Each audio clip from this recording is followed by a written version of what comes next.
It's a great time for another installment of KETIV's Autodesk Virtual Academy.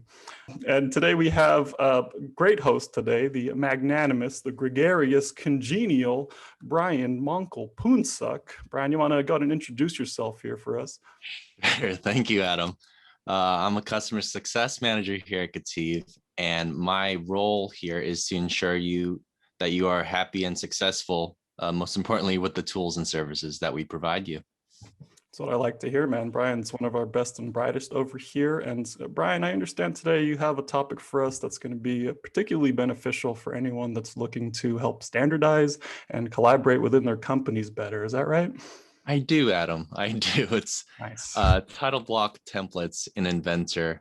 And I want to just clarify that when I say title blocks, I don't just mean like that little, description at the bottom right corner of your drawings. I actually mean the border and like maybe the views and the parts list itself. So I'll be diving into those other variables that play a part in your template. So all right. Thanks a lot, man. Yeah.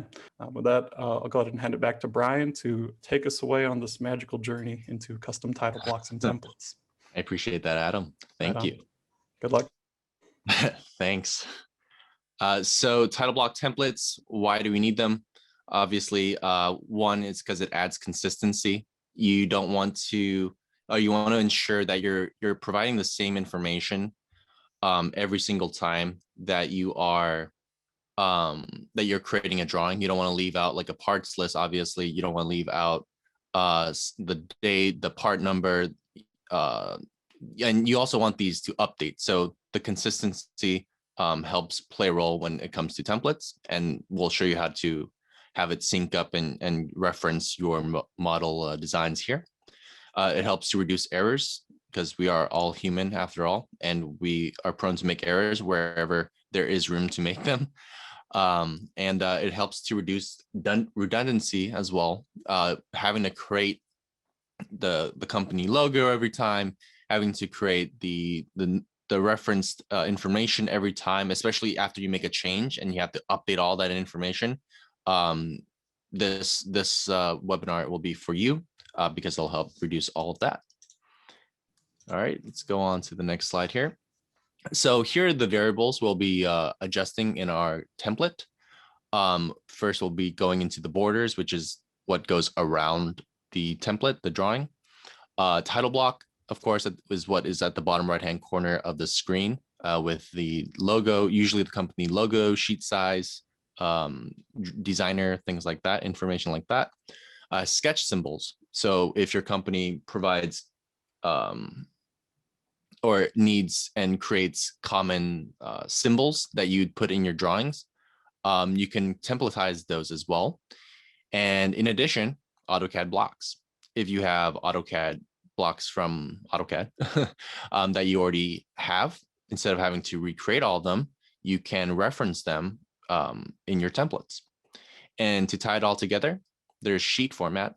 So sheet format, you can define, what size sheet it is, the views, the parts list, like you can see here on the screen, and what goes into the parts list, and essentially set it up with and the borders and title block. It kind of, like I said, sums it all up together and packages it for you. So that's why I put sheet format there at the end.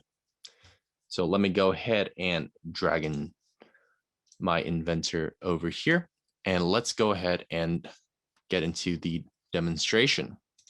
So first, I'm going to click on projects, and we're going to want to find where the templates are located so we can essentially make the changes to the templates itself. Because if we just open up a template right now, it's just going to be like we're using the template, but we actually want to make changes to this template.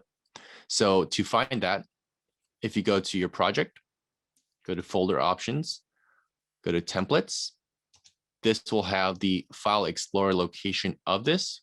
We can go ahead and right click and copy that. And we can go ahead and paste that in our file explorer. Now, mind you, if you have a shared drive or shared location, that might be the location of this here. If this is just like a local location, just know that it's only going to affect your templates locally. And if you have a vaulted templates, you want to make sure that these are uploaded and changed on the vault. So there's different various scenarios that you may be a part of.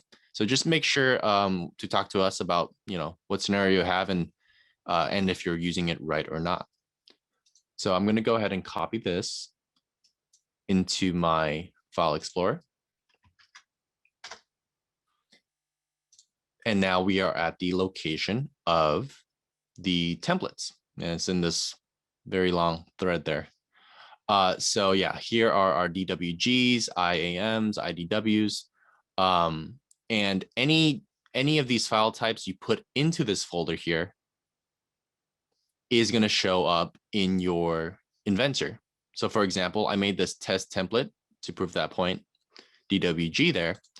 And if we go back in here to Inventor and we want to create a new drawing, we have the test template here in this location ready to go. So it detects that and it kind of adds that template to be utilized. So going back to our file explorer here, before you make any changes here, I highly recommend to go back to this level of your templates of this folder and right click and make a copy of it. That's so if you make any changes to your templates and you mess it up to the drawings or IDWs, you actually have a copy, a safety copy ready to go. So I went ahead and did that there.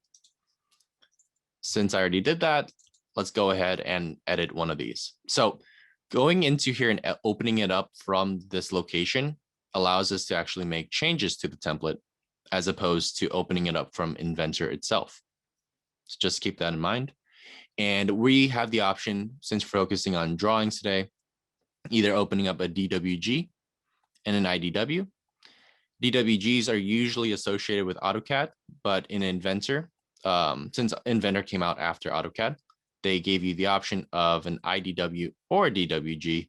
And a lot of companies like to use IDWs because one, they maybe have already started with that and they have a lot of legacy data that's IDWs. And two, they might be utilizing IDWs for just being able to differentiate that these are their Inventor drawings and these are their AutoCAD drawings. Because sometimes if you create a DWG in Inventor and you put them in the same folder as some AutoCAD drawings, it can easily be mistaken for the other. So today we're actually going to be opening up a DWG and modifying them. They have if not almost the same title block templatized editing capabilities. So it doesn't really matter which one we show today, but this DWG gives you the addition to edit AutoCAD blocks. So I'll go ahead and double click on that and we are in our template. And let's go ahead and expand some of this in the drawing resources here. Here are the different variables I was talking about that we'll be modifying. Sheet 1 is showing what of the variables that we have here are being used. So ANSI large, for example, is a title block, and that's being used here. And default border is a border that's being used there. And then these are just some sheet formats that we can choose from, like different packages of borders, title blocks, and what have you. So that's what these are there. So we'll be going into this last. So first, let's go ahead and talk about editing or customizing your borders. So right now it's using this default border. If I hit the sheet 1 here and hit delete, it gets rid of that. If I double click on that, it adds it in here. And let's say we wanted just a plain old border without any numbers or anything like that. We can go ahead and delete that here. Right click on borders and we have two options. We'll go into the first one first, define new border. And this gives us the ability to just use the sketching tools in Inventor. And I can just start defining in respect to the page how I want my margins to be. Right, so this is one way to go about it. I'll show there's a quicker way or another way to go about this as well. So we can have 1/2" margins. Maybe what I could have done is clicked on maybe this dimension and have it reference that. So if I just change this one dimension, it'll update all of them. So yeah, you can definitely do that. And once I hit finish sketch here, I can just put in a description for it. And now I have this border ready to be utilized. So if I double click on this, right now it doesn't have any in my sheet 1. I can just double click on that and now it's utilizing that. And notice how my title block snaps to this border. The title block tends to snap to the bottom right by default because if you go to edit sheet here, the orientation is set to that based off our sheet. And we can have it set to the top left, for example, if we wanted to, and it'll go to the top left. We'll go more into the title block creation in next, actually. But yeah, just keep that in mind. If you want to move that around, you can do so here. And the nice thing about these margins or these this border is that you're able to also change the sheet size, and it'll update according to the sheet size because it was referencing the paper, not the, yeah, it was just referencing the paper, right? So another way we can go about creating these borders, let me go ahead and delete that, is if we right click on it and hit define new zone border. So this one's a more, it's like a template within a template. It's already kind of, it's giving you the options for zones. Like if you saw on the default border, let me go ahead and just open or show one of these. You can see that there's these A, B, C on the left-hand side going up, and then there's 4, 3, 2, 1. So that's what these zones are. And companies like to call out different zones, like A or like B2, for example. That would be, I don't know if it's hard to see here, but B is right here. And then 2 would be right here. So they would call out, oh, in B2 of the drawing, I want to make this change, or just pay attention to this. So that's why they have these here to begin with. So I'm going to go ahead and create my own real quick here. Right click, define new zone border.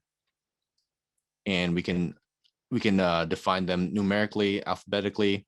We can have none on these as well, and that can help create the margins that we saw previously, just a blank slate, but we're going to create these.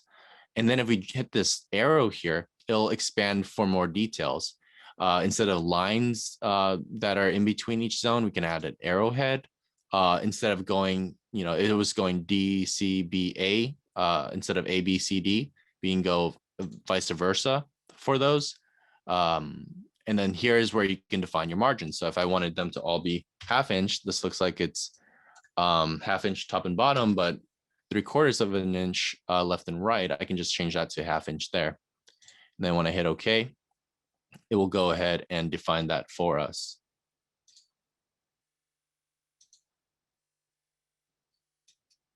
So it does have a lot of different dimensions and things like that that come in.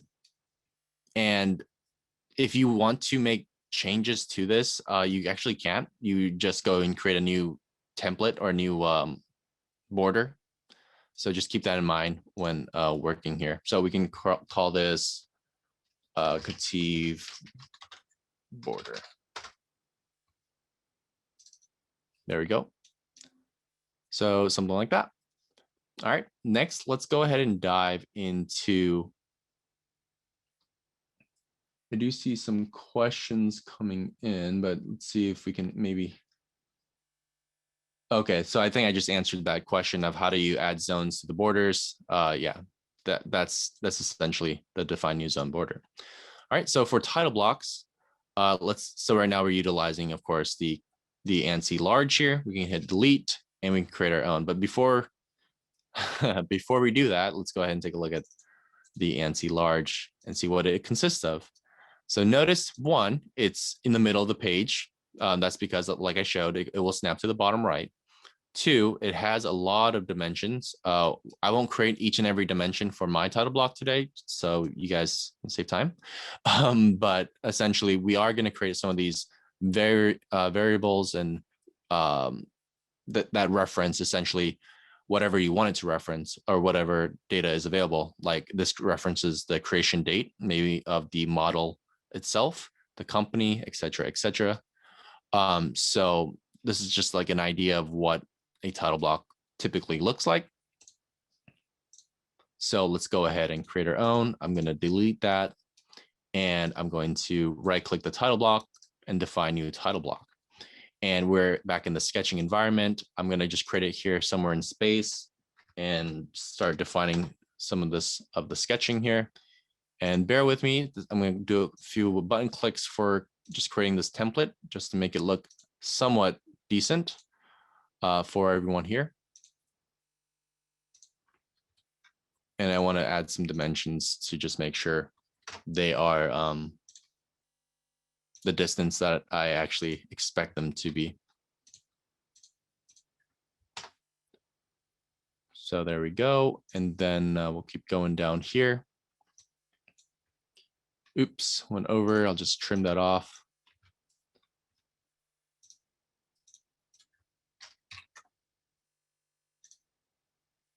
Yeah, you can definitely spend time on just making this look nice to make it look professional. And then let's go ahead and add some lines going down the middle here.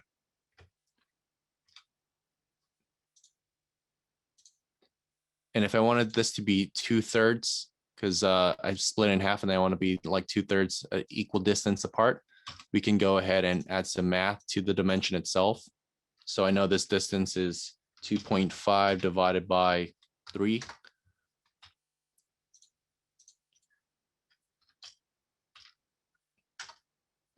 Right, so got some of that, and I want this to be kind of open down below here. So trim, a neat little trimming tip is you can just click and hold the left mouse and then just drag across.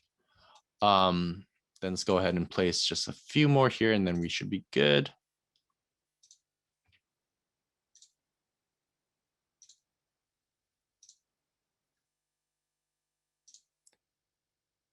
Sure, and yeah, I would go in and dimension some of these, but you get the point.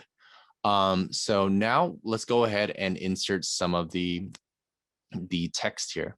So first off, we will put just name, and this is something that will just be templatized and just stagnant, just name. So I'm not going to make any changes to this.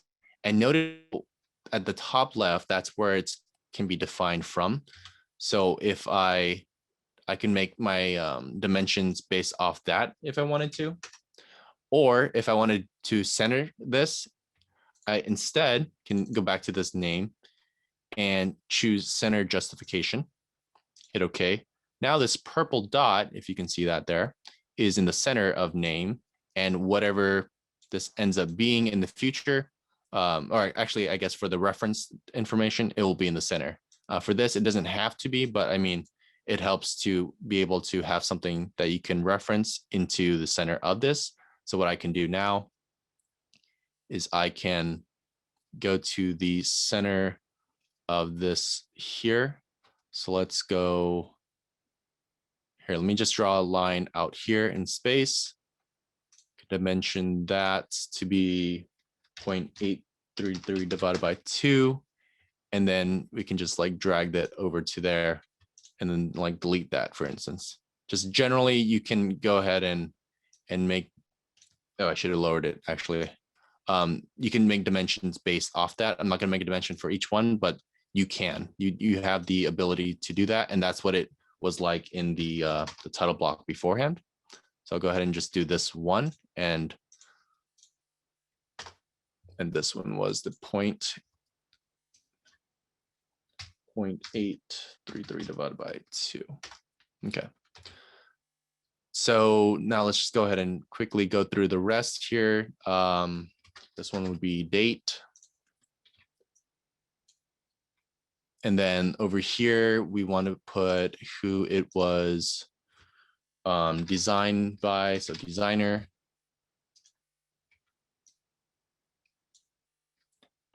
Here, let's put approved by, and maybe we can just hit enter, and I'll center this so it could be right below each other perfectly.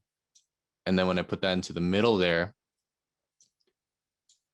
It looks a little bit nicer there. And then over here, this is where we start referencing the data.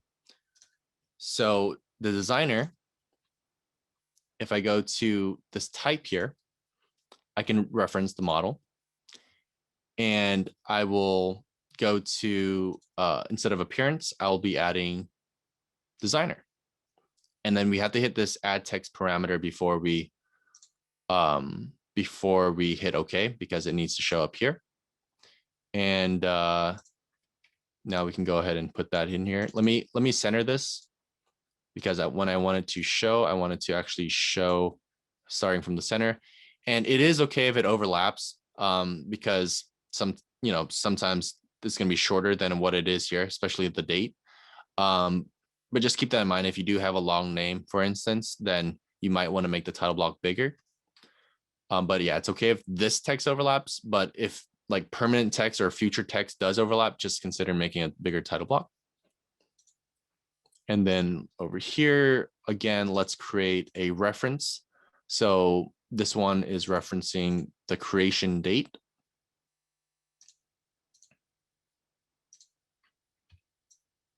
So again, the name itself is long, but the date won't be. And approved by. So besides just having references to the model when we insert the model itself, what we can do is have it reference or have us have prompted entry. So when you go to create this drawing, you will be able to, it will ask you, Inventor will pop up with a window saying, hey, please enter in this information before moving forward. So that's what prompted entry is. And we could tell them to put in approved by you can just put approved by, and then the person on the other end should know to put in the name of that person. So that would be located here. So make sure that's a prompted entry. Yeah, it's prompted entry. Good. And then another prompted entry could be the date it was approved by. So let's go ahead and place that in here as well. Oh, sorry. Prompted entry, date approved. And that's a little too long. So let me go ahead and put it on the second line. And there we go. And we can also put in scale. Let me put in like 1 or 2 more text here. So this can be from the drawing properties. Oh, sorry. The, what was it? Sheet properties. Go ahead and drop that in. And that will be like where I want to put my scale. And then maybe a revision or a sheet properties. Yeah, revision. Or maybe we'll put a sheet size. I want to put a sheet size. You probably would have both, but I don't want to make this go on any longer. What else is important, of course, is the title, and then you will have a company logo. So let me put in the title, and then I'll put in the company logo, so you don't have to put that image in every time. So let's go ahead and put in the title. And then the company logo will go here. So we're going to go to image, place where we want the image at. I'm going to go to my pictures, put in a KETIV one. And let's go ahead and shrink that and move that down to the center there. And yeah, so before I went too quick through that, let me go into the insert image option again. So essentially you have the option, and I need to make sure I bring up this point, to link or not link the drawing. If you link it, there's pros and cons. The pros is you're able to essentially change the logo if you do change logo, and it will link to all the templates and the drawings that you currently had for it. If you unlink this, it will embed that picture into your template. So if you decide to change the logo later, it won't update other ones because they are not linked. So just keep that in mind when inserting an image. So this one's not linked. Okay. And I'm sorry, I need to put in one more information here. This will be the part number. Yeah, it's a lot of information to make it start looking somewhat like a actual title block. So once I'm happy with this, I will go ahead and hit finish sketch. Just save it as KETIV. And if I take a look at my title box here, I'll just go ahead and double click that. This is where it prompts me for who's approved by. Just put myself and date approved. Today is the 25th. And it didn't fill out the rest of the information yet because that comes in with the model. So let's go ahead and go on to the next part, which is sketch symbols. So this might not apply to everyone, but if you have any symbols that you need to essentially bring in consistently, and you don't have to want to keep drawing them from scratch every time, you're going to want to create a sketch symbols. And this is located at the same location here. Design data symbol library. And it saves it in an IDW. So let's go ahead and create our sketch symbol, right click, define new symbol. And I'm going to go ahead and create a center of gravity one symbol. You can also create text, which I will create. Just want to make sure we have enough time here. And let's go ahead and split those and hatch.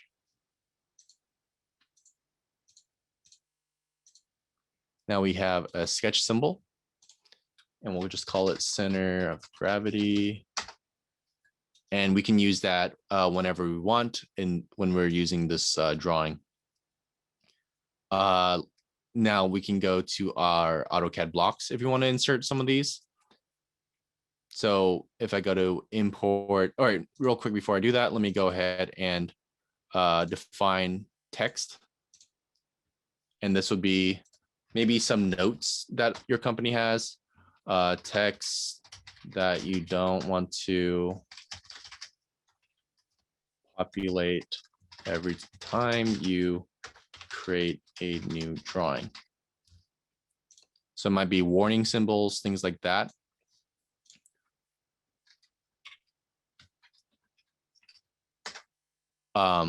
That's another idea for what a sketch symbol can be utilized for. And then AutoCAD blocks. So if you had AutoCAD blocks from before, you can go to import AutoCAD blocks. I'm already referencing this DWG, for example, that has blocks, and they have the blocks here on the right-hand side that I can choose from. And then I can go ahead and define what scale this block is supposed to be brought in as, unless you already had that scale figured out. And you could bring in those blocks like that, for example. But I just wanted to show you that that's possible. I'm not going to actually add that to my finished drawing here. So, okay. Lastly, to wrap it all up, there is the sheet formats. And the sheet formats is created by referencing one of these sheets that we have laid out here. So if I created a sheet format right now, if I go to edit sheet here,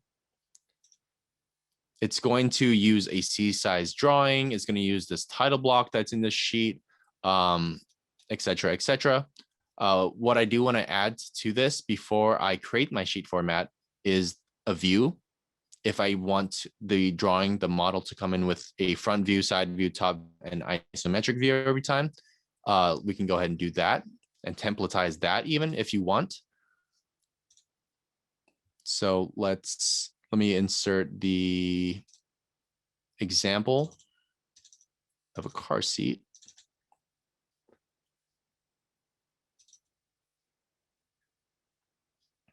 Front, top, side, ISO.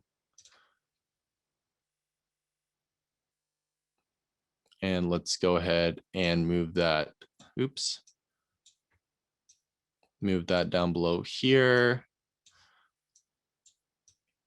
So every time you create a new drawing with this template, it'll create these 3 views for your model. And it'll even create different shades if you wanted this one to be shaded in. And if you want to create a parts list every time, you can go to annotate, parts list. I'll reference the front view and place that in, and it'll populate that every time you create a new drawing with this template. Even in the parts list, you can customize what column you want this to bring in. So for example, if I want to show material in every parts list, we can have materials be shown to be brought in. All right. So once I'm happy with my sheet and all the customizations that go into it related to your company, let's go ahead and right click on our sheet and create sheet format. And this format name is going to be KETIV C size. You might want to create different size sheets for these as well, but C size KETIV custom. So now that I have this saved as a sheet format, let me go ahead and now save this drawing DWG, the standard DWG. Now this is going to save at the actual location of the template. So this is actually going to edit the template itself, and we're not just using the template.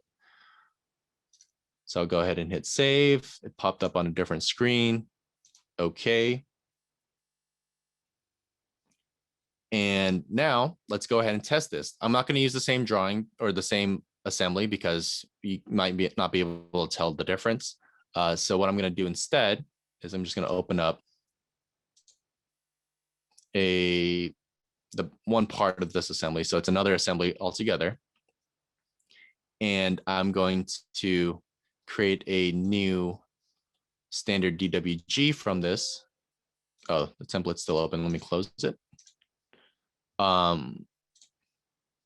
new standard DWG from this backframe main assembly. Okay. It's prompting me because I told the template to prompt me, approved by myself. The date approved is today.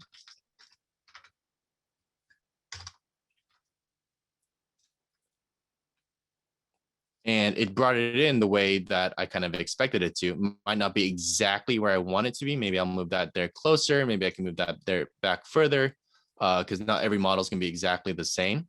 And this is a good time to bring up good practices when creating your front views, side views, top views, because it can be templatized for something like this, where if this isn't actually the front view, then you want to make sure you're starting to implement that kind of practice at your company.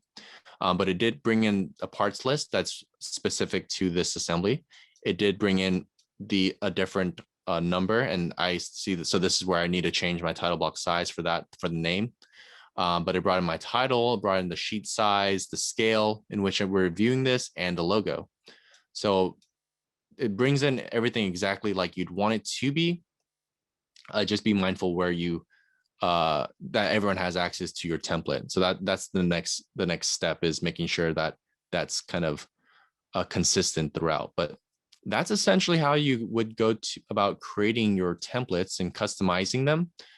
We can dive a little bit deeper into each one of these, but that's generally it, without going into too much into the weeds here. All right. Of course, there's the Lifeline information once again, if you guys have any questions. But yeah, at this point, we're going to go ahead and open up a Q&A really quickly. Yeah, I'll go ahead and turn on my camera if you guys want to see my face here. I'll turn on mine as well. But yeah, there's quite a few questions here in the queue already. I guess, yeah, we got a few questions from Jesse over here. Can we save detailed views and sections in templates like other views that you showed? Do you want to cover this, Brian? Oh, are you looking in the chat? I'm looking at the quick Q&A. Looks like there's two locations. Yeah, exactly. Which question are you referring to? Oh, sorry. I was looking at Nathan's question over here. Can we save detailed views and section views in the template like other views that we just showed? That's a good question. I wouldn't go about doing that just because it's, you might have different assemblies and different details. It might be zoomed in at a certain place, and you're going to have to end up going in and changing that anyway. So I wouldn't advise going about that. I actually haven't tried it myself personally for the detailed views and templatizing that, just because of the way I visualize that happening and the outcome of that. So try it for yourself actually, and let us know if that works for you, especially if your models are pretty consistent. Yeah, and I can say, like, I did have to test that recently, actually, and I don't believe that the sheet templates do support detailed views like that, Doesn't? unfortunately. So the detail and section views don't get saved over with the sheet templates. Although I will say one new feature in the 2021 release of Inventor does include support for those views with sheet metal flat patterns as well. So that's an extra functionality that they've incorporated in 2021. So no detailed views, but sheet metal parts are supported in those workflows now as well. Thank you, Adam. Yeah, yeah. And then Paul Bannister had a question as well. Do you want to take that? Paul Dassault. Paul Bannister.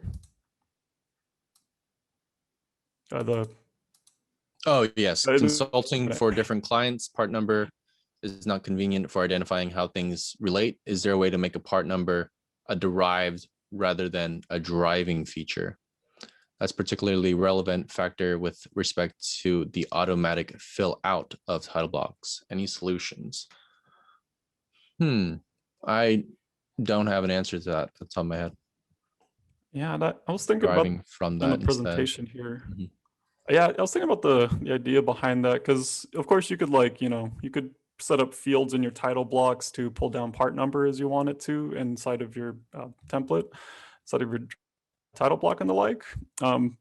As for having like I don't know, like a dynamic part number that includes, like, certain properties from one place or another, so that it automatically gets derived from properties in it, it's probably a different workflow. I don't think there's anything out of the box that could do that for Inventor, but there might be something similar for Vault, or Vault would, naming schemes or revision schemes, you might be able to do something like that. So it's hard to say, and I think the easiest answer I thought was just concatenating different properties together in your quote unquote part number field. So instead of just a pure part number field, you would just do, like, file name next to part number next to something else to maybe identify that a bit easier.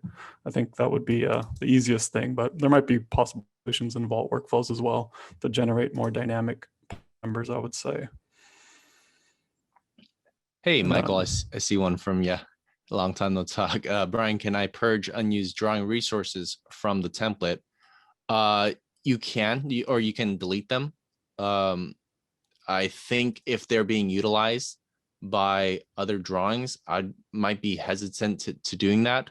But if it's not being used in one of those sheet formats, or one of those sheets at the bottom there, you can go in there and delete them. I didn't delete the sheet actually in the presentation today, but I was deleting the title blocks and things like that. But you can actually create more sheets and delete those sheets. Just be mindful if, like, someone's referencing that they might want to still kind of keep that kind of format.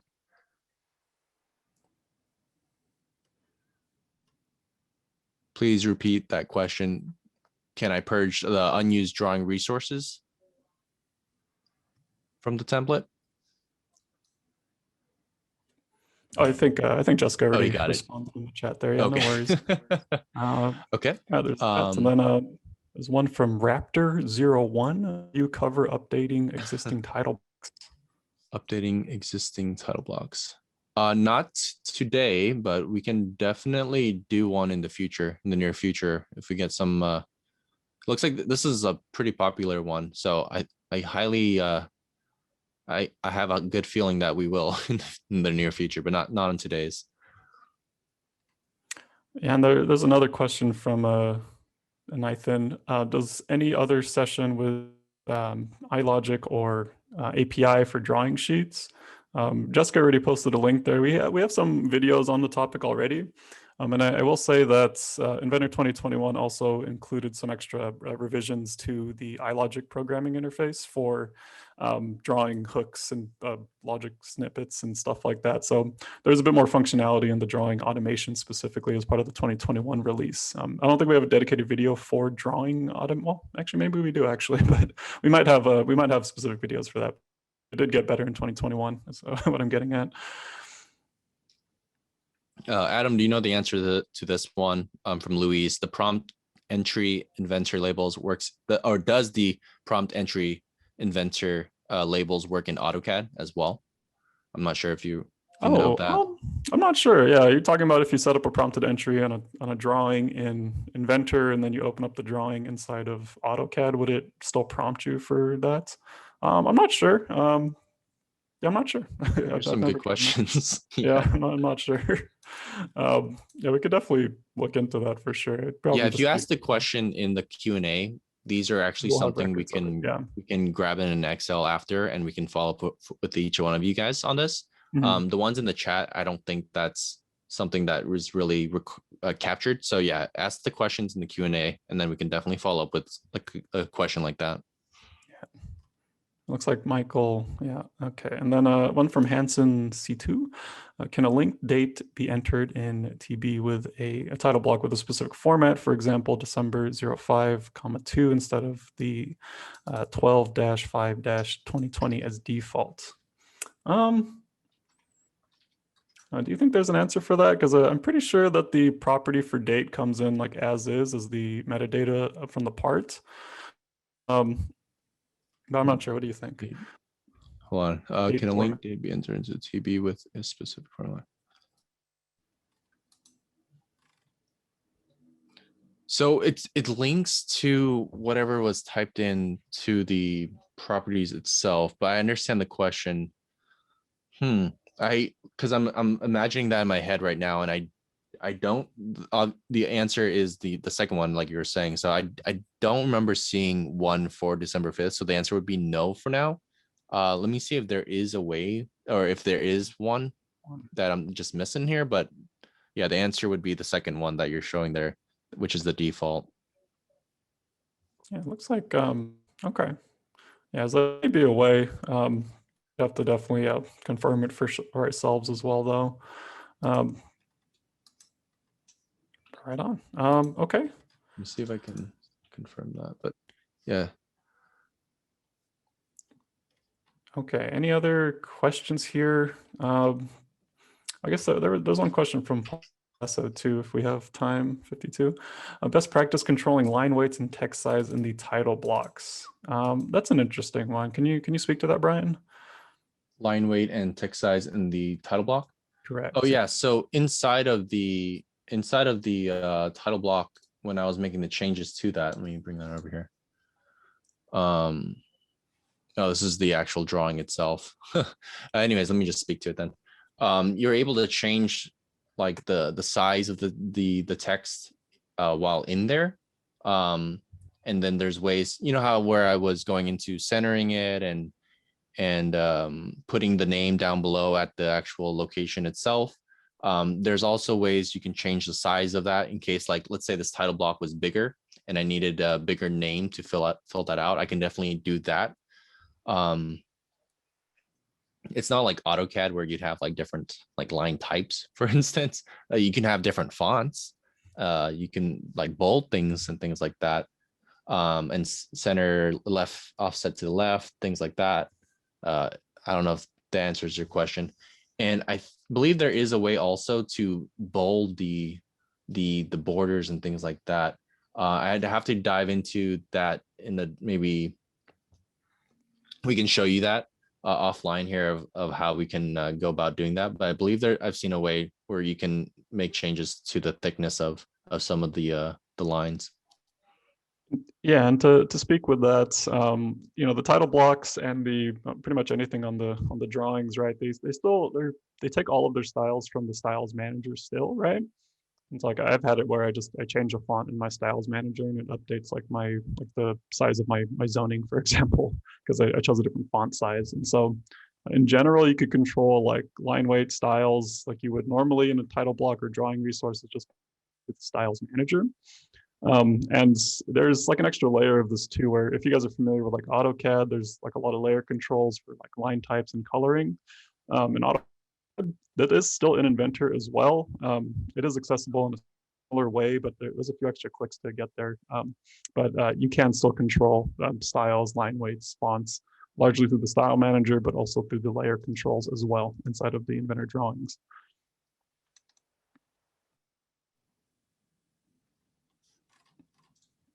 Then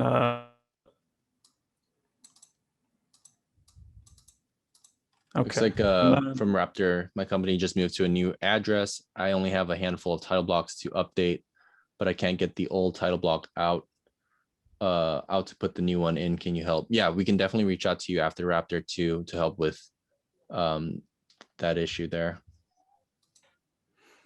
And then Michael's there. Is there a way to convert a mechanical desktop attributed title block to enter without redrawing it? Ooh. That's a one.